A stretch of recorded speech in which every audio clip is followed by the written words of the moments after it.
खानदेशी पद्धतीचं कैरीचं लोणचं खूपच छान झालेलं आहे. कसं बनवलं चला बघूया. इथं मी 5 किलो कैरीचं तिखट लोणचं बनवलेलं आहे. लोणचं वर्षभर टिकण्यासाठी काही ट्रिक्स व टिप्स मी ह्या व्हिडिओत तुम्हाला सांगणार आहे. त्याकरता व्हिडिओ तुम्ही पूर्ण बघा. खानदेशी सुगरण चॅनलमध्ये तुमचं खूप खूप स्वागत आहे. इथं मी 5 किलो कैरी घेतलेली आहे. लोणच्यासाठी कैरी घेताना खूप आंबट कैरी आपल्याला घ्यायची आहे. कैरी घेताना जेवढी कडक कैरी असेल तेवढीच लोणच्यासाठी चांगली आहे. हे सर्व बघूनच कैऱ्या आपल्याला लोणच्यासाठी घ्यायच्या आहेत. सर्व कैऱ्या मी पाण्यामध्ये 10 मिनिटाकरता भिजत ठेवल्या. कैऱ्या पाण्यात भिजल्यामुळे त्यावरची धूळ तर निघून जातेच, पण ते छान कडकही होतात. कैऱ्या पाण्यामध्ये स्वच्छ धुतल्यानंतर कॉटनच्या कपड्याने एक एक कैरी व्यवस्थित पुसून घ्यायची. सर्व कैऱ्या मी कॉटनच्या कपड्याने पुसून फॅनखाली सुकवून घेते. कैऱ्या पुसल्यानंतर फॅनखाली पूर्णपणे त्या कोरड्या करून घ्यायच्या आहेत. खानदेशामध्ये जून महिन्यात पाऊस पडल्यानंतरच घरोघरी लोणचंही टाकलं जातं. सर्व कैऱ्या मी ह्या पद्धतीनं धुवून पुसून घेतल्या. पाऊस पडल्यामुळे हवेत गारवा असतो व असंच वातावरण लोणच्यासाठी पोषक असतं. कैऱ्या मी सुड्याच्या साहाय्यानं फोडून घेते. तुमच्याकडे कैऱ्या फोडायचा सुडा नसेल तर तुम्ही सुरीच्या साहाय्यानेही चिरून घेऊ शकता. कैऱ्यांचे मी लहान लहान तुकडे करून घेतले. ह्या कैऱ्या फोडून झाल्यानंतर एक एक फोड आपल्याला कपड्याने पुसून घ्यायची आहे व कॉटनच्या कपड्यावर 5-6 तासासाठी पसरवून ठेवायच्या आहेत. कैरीच्या फोडी कॉटनच्या कपड्यावर पसरवून ठेवल्यामुळे त्यातलं सर्व पाणी सुकून कैरीची फोडी कोरडी होते. सर्व कैऱ्यांचे मी ह्या पद्धतीने लहान लहान तुकडे करून घेतले. तुम्ही बघू शकता कैरीच्या फोडी ह्या छान कोरड्या झालेल्या आहेत. ह्या कैरीच्या फोडी तुम्हाला पिवळसर दिसत असल्या तरी कैरी ही खूपच आंबट आहे. लोणच्यासाठी इथं मी काही मसाले घेतलेले आहेत. सर्व मसाले मी भरड करून घेतलेले आहेत. मेथी 100 ग्रॅम, धने 100 ग्रॅम, हिंग 2 चमचे, बडीशोप 200 ग्रॅम, 2 चमचे हळद, 50 ग्रॅम लवंग व मिरी, 450 ग्रॅम मीठ घेतलेलं आहे. 200 ग्रॅम लाल तिखटामध्ये लसूण वाटून घेतला आहे. 250 ग्रॅम मोहरीची डाळ घेतलेली आहे. एक परात घेतली व त्यामध्ये सर्व मीठ मी आता पसरवून टाकते. ह्या परातीमध्ये आपण सर्व मसाल्यांची लेयर करणार आहोत. मीठ हे सर्वप्रथम टाकून घ्यायचं आहे. मिठावर मी लसूणची चटणी टाकलेली आहे. लसूणची चटणी हाताने चांगली मोकळी करून घेऊया. लोणच्यासाठी वापरताना लाल तिखट हे लाल रंगाचं व फ्रेशच घ्यायचं आहे.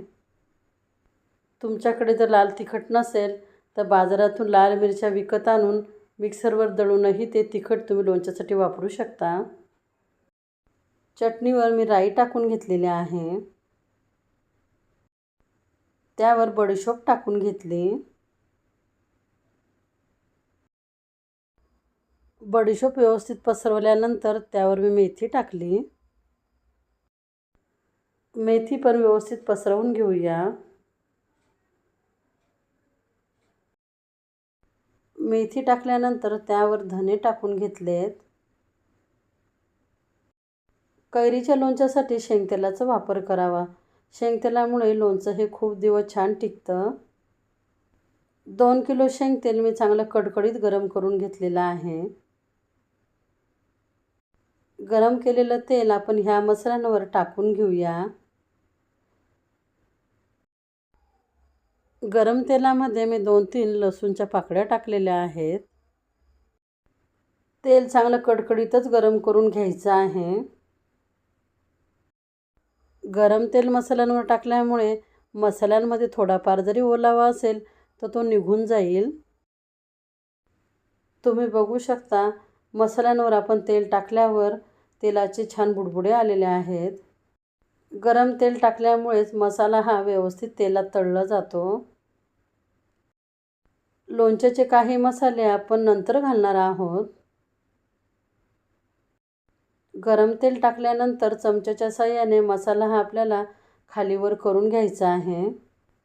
चमच्याने हे मसाले सर्व मिक्स करून घ्यायचे आहेत. साधारण 5 मिनिट मी हा मसाला चांगला मिक्स करून घेतलेला आहे.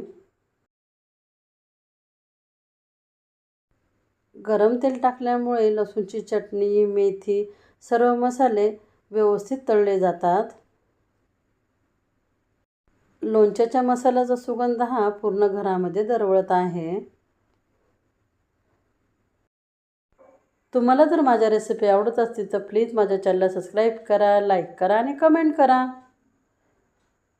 लोणच्यामध्ये मिठाचं प्रमाण हे योग्यच असावं, कारण मिठामुळेच लोणचं हे वर्षभर छान टिकतं.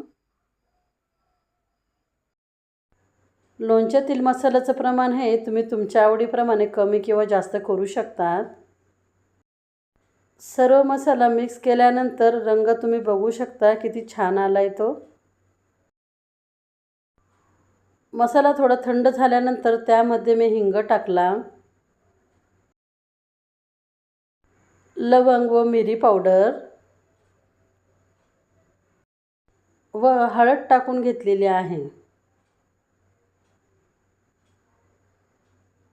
गरम तेलामध्ये हळद व हिंग हे करपण्याचा संभव असतो,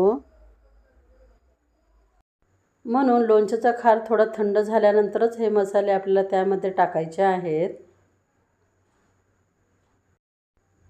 हे सर्व मसाले टाकल्यानंतर परत एकदा आपण सर्व मिक्स करून घेऊया.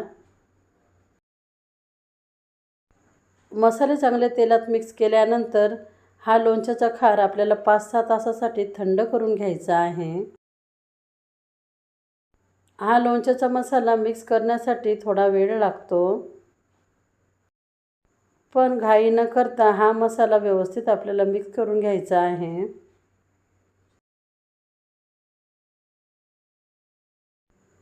4-5 तास झालेले आहेत.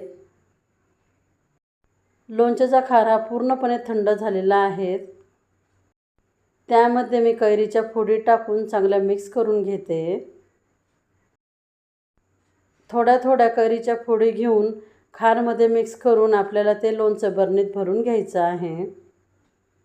लोणच्याची बरणी मी स्वच्छ धुवून उन्हामध्ये वाळवून घेतलेली आहे. लोणच्यासाठी वापरलेला चमचाही मी कॉटनच्या कपड्याने स्वच्छ पुसून घेतलेला आहे. तयार झालेलं लोणचं मी लगेच बरणीत भरून घेते. लोणचं बरणीत भरण्यापूर्वी बरणीमध्ये थोडंसं तेल व खार घालायचं आहे. त्यानंतरच बाकीचं लोणचं त्यामध्ये टाकायचं आहे. अशाच पद्धतीने सर्व कैऱ्या मी मसाल्यामध्ये मिक्स करून बरणीत भरून घेते. तुम्हाला लोणच्यात तेल जरी कमी दिसत असलं, जेव्हा लोणचं मुरतं तेव्हा आपोआपच तेल हे लोणच्यावर येतं. उरलेल्या सर्व फोडी मी आता लोणच्याच्या खारमध्ये मिक्स करून घेते. जी भांडी आपण लोणचं करण्यासाठी वापरणार आहोत ती भांडी आपण उन्हामध्ये छान प्रकारे सुकवून घ्यायची आहेत.